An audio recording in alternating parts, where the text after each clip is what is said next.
Bonjour à tous et bienvenue pour cette dernière vidéo du Tour d'Under. Je sais pas qu'est-ce que ça va donner parce qu'en fait cette vidéo je l'enregistre en post-commentary parce qu'en fait j'ai enregistré déjà la vidéo mais le son n'a pas fonctionné donc je suis obligé de le faire comme ça. Bon, on va voir qu'est-ce que ça donne. Bon, on peut voir sur les formes du jour, on a pas eu trop de chance, il y a que Callum Scottson qui a une bonne forme. Autrement, on a des -2, -1 pour Tobias Andresen, Nicolas Prodhomme. Donc on va voir qu'est-ce que ça va donner sur une étape qui peut être réservée à la fois aux sprinters qui passent bien les bosses, mais également aux punchers, suivant le scénario, s'il y a un rythme élevé, si les sprinters passent comme ça. Pour ce qui est de la vraie vie, on a eu un abandon majeur sur l'étape qui s'est déroulée hier. C'est l'abandon d'un coureur qu'on voit juste là, je crois que je le montre un petit peu plus tard, c'est Jonathan Narvaez. Voilà, Jonathan Narvaez qui a quitté la course et a dû abandonner malheureusement sur cette 5e étape du Tour, 4e étape du Tour de Under, pardon. Une étape qui a été donc remportée par Ethan Vernon devant Tobias Unanrisen et qui fait troisième, Laurens Pitty. Donc voilà, pour nous, de notre côté, c'est Matteo Sobrero qui est leader. Nous, on est 8e avec Nicolas Prodhomme. D'ailleurs, Matteo Sobrero qui s'est imposé au Willongale, parce que nous, on l'a bien joué, parce qu'il n'y avait pas de possibilité de relancer l'étape, et donc on l'a rejoué avec avec Matteo Sobrero, pardon, qui s'est imposé devant, je ne sais plus devant qui il a gagné, mais il s'était imposé. Et donc au classement général, c'est Buitrago qui est deuxième et Mauro Schmidt qui est troisième. Donc voilà, je profite un petit peu aussi d'être en voix off entre guillemets pour dire que j'ai mis mon compte Instagram en description. Donc si ça vous intéresse d'aller y faire un tour, j'y parle des résultats des différentes courses. Donc voilà, il est en description. Si vous voulez aller voir, vous êtes les bienvenus. Pour ce qui est des favoris de cette étape sur le jeu, j'ai mis Jonathan Narvaez évidemment, Mauro Schmidt, pourquoi pas Eduardo Zambanini, Finn Fischer-Black, Simone Velasco aussi qui a une belle pointe de vitesse. Et après, à voir si des sprinters vont réussir à passer. Je pense à un Matthew Brennan, je pense à un Sam Westford, pourquoi pas. Pas Sam Watson, Sam Watson, pourquoi pas. J'aurais mis Michel Kwiatkowski dans ses grandes années, mais là c'est un petit peu plus compliqué avec l'âge. Donc on va voir qu'est-ce que ça va donner pour cette étape dans la vraie vie. Et on peut voir que c'est un peloton qui roule quand même à une vive allure avec la Visma qui roule pour Matthew Brennan. Matthew Brennan qui fait quand même un tour d'under assez décevant. On l'attendait peut-être à un meilleur niveau que ce qu'il montre tout simplement sur ces étapes. Et on va voir qu'est-ce que ça donne tout simplement pour Matthew Brennan. Essayer pourquoi pas de sauver l'honneur et de s'imposer sur cette dernière étape. Voilà, moi je me suis posé la question avec qui jouer cette étape. Je me suis dit que si j'avais eu une belle forme avec Nicolas Prodhomme, j'aurais tenté une attaque. Malheureusement, le -2 aide pas forcément. Donc on va jouer la victoire avec Tobias Unandresen. Évidemment, au moment où je parle, je sais qu'est-ce qui s'est passé. Je sais qui a gagné. Et c'est la question, qui a gagné? Bah, vous verrez à la fin de la vidéo. Donc c'est Oscar Chamberlain que j'envoie pour aller chercher les bidons. Devant, on a une échappée de 5 coureurs qui compte à peu près 3 minutes d'avance. Parmi ces 5 coureurs, on peut compter notamment Norseter Ressel, on a aussi Alberto Dainese, on a Alexander Cepeda et Stian Fredheim. Et Tom Donenwirth aussi, pour la Groupama FDJ United. Donc voilà, l'étape qui se déroule, on arrive à 116 km de l'arrivée pour l'échappée. Vous voyez, c'est pas forcément un profil très facile, mais c'est pas non plus très compliqué, hein. Il y a des petits radars de temps en temps avec des gros pourcentages, mais ça monte, ça descend. Ce qui peut être compliqué aussi, c'est les températures. Si elles restent dans le même état que celles de hier, ce sera quand même assez élevé. Alors là, je dis que Badjoli, c'est aussi une belle carte, pourquoi pas, comme Patrick Conrad, pour une étape comme ça. Même si Lidl Trek a été plutôt transparente hein, pour le moment sur cette semaine. On a vu Timton Teutenberg un petit peu dans les top 10, mais depuis, c'est pas non plus foufou. Je précise donc que courant semaine prochaine, je sais pas encore quand j'aurai le temps, je vous ferai un petit récap des tours d'Under féminins et masculins avec les tops, les flops, etc. On verra ce que ça a donné. Et ici, on est sur Andrea Raccaninoviero qui, dans la vraie vie, réalise un très beau tour d'Under. Il porte le maillot blanc, il est bien classé dans le top 10. Donc ça peut être un coureur qu'il va falloir suivre cette saison, pourquoi pas une promesse d'avenir. On l'avait vu intéressant notamment l'année dernière sur le Tour de Guangxi, où il avait fait plusieurs top 10, il me semble, peut-être même un top 10 au classement général, ça je me rappelle plus. Et voilà, pourquoi pas suivre cette saison Andrea Raccani Noviero. On voit cette petite échappée de 5 coureurs qui fait son chemin avec ses 3 minutes d'avance. Dans le peloton, c'est la Lidl Trek de Sobrero qui roule avec la Visma et la formation UAE. Étape qui se déroule tranquillement. On a eu de la chance, on a été épargné par les chutes sur ce Tour de Under. Certaines équipes qui sont tombées, nous ça va, on a eu de la chance, pas comme dans la vraie vie, où malheureusement l'étape d'hier a été assez, comment dire, meurtrière. Peut-être c'est un peu élevé comme mot, mais le vent a provoqué de nombreuses chutes, notamment Jonathan Narvaez, donc qui a abandonné et qui ne conservera pas son titre.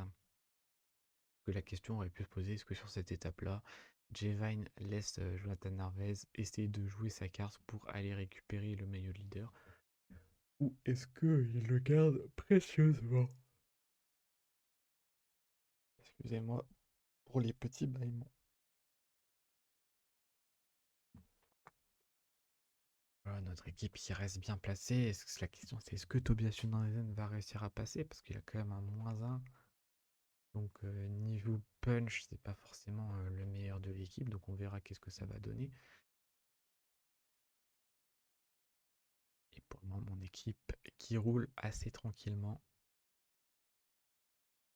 Et le peloton qui est emmené par cette formation Visma qui mise tout sur Mathieu Brennan. Peut-être fera une meilleure performance que dans la vraie vie où il est assez... on l'a vu un petit peu dans les top 10, mais c'est pas le Mathieu Brennan qu'on attendait. La jeunesse fait aussi pour beaucoup. Il a une équipe aussi assez jeune autour de lui.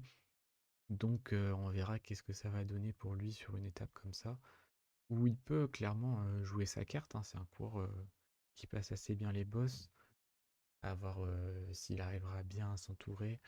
Là, je sais que sur l'étape d'hier, c'est le placement notamment qui a fait, il fait que 16e, hein.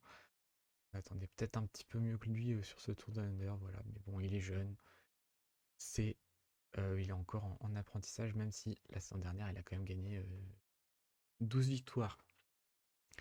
Mais d'ailleurs, sur cette étape-ci, si il s'impose, il nous prend le maillot du meilleur sprinter si Tobias Sundheden ne prend pas de points. Ou moins de 4 points. Ou moins de 4 points. Donc il faut faire très attention à ce qu'il va se passer. Alors qu'on a un groupe déjà ici de lâchés, avec Luc Lamperti notamment, qui peut être une belle carte, hein, Luc Lamperti aussi pour la vraie vie. Donc voilà ce petit groupe de distancés. Alors qu'on arrive dans le dernier tiers de la course avec les deux derniers passages, enfin les trois derniers passages sur la ligne, parce qu'il y a l'arrivée aussi, on passe sur la ligne. Et voilà, il reste un passage et après la petite cloche et derrière la ligne d'arrivée.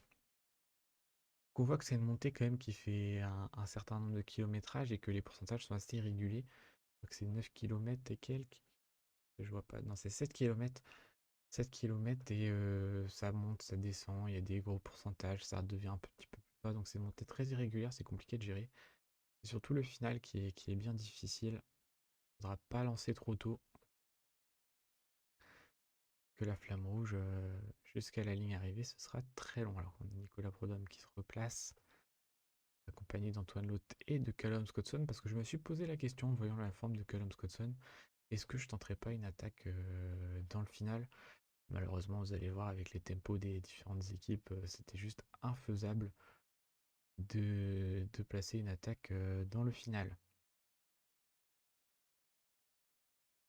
Là, c'est la formation de Jayco qui roule pour Mauro Schmidt, évidemment, parce que Mauro Schmidt est quand même bien classé avec cette troisième place au classement général.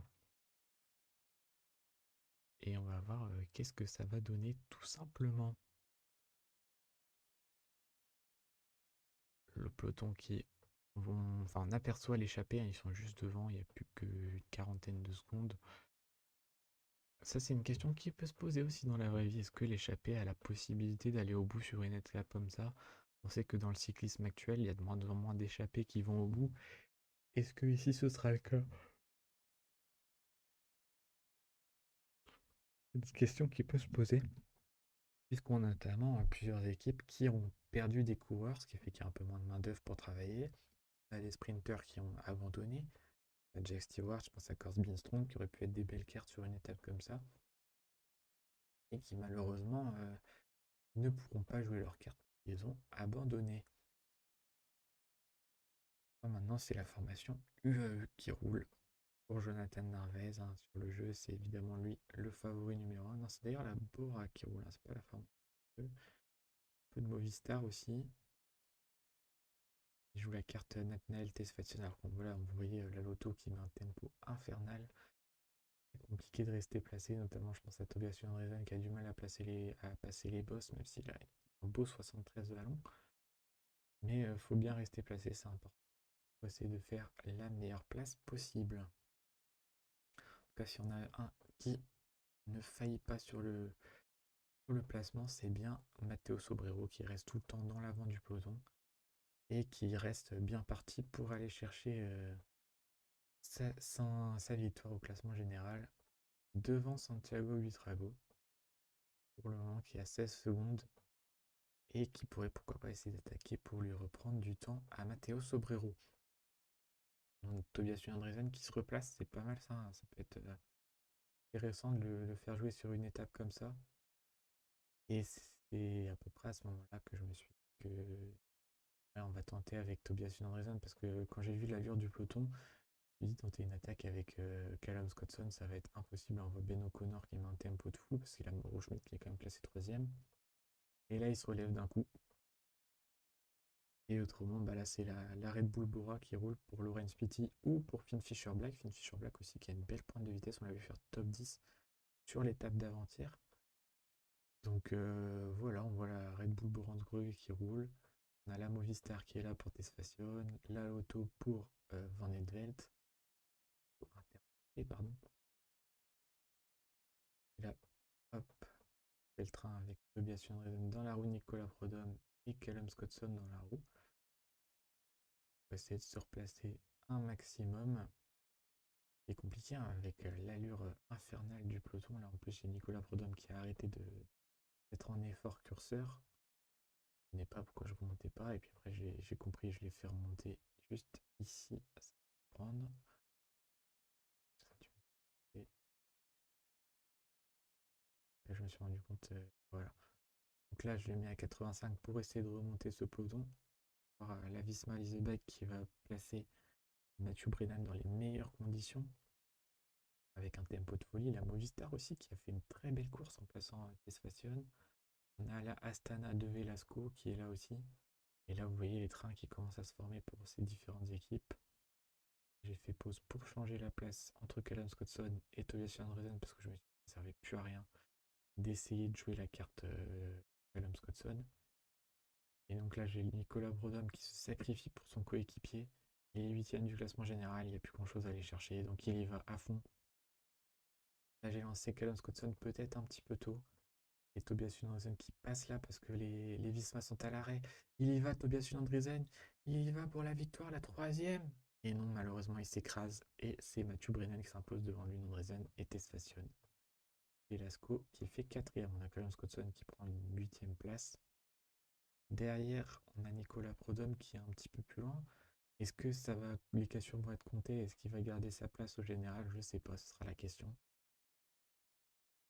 Donc voilà, pour cette dernière étape, une victoire de Mathieu Brennan, mais grâce à la deuxième place de Tobias Sundresen, on devrait garder sans souci le classement par points. Ouais, c'est Sentiens qui est le dernier coureur à franchir la ligne de cette dernière étape du Tour d'Under.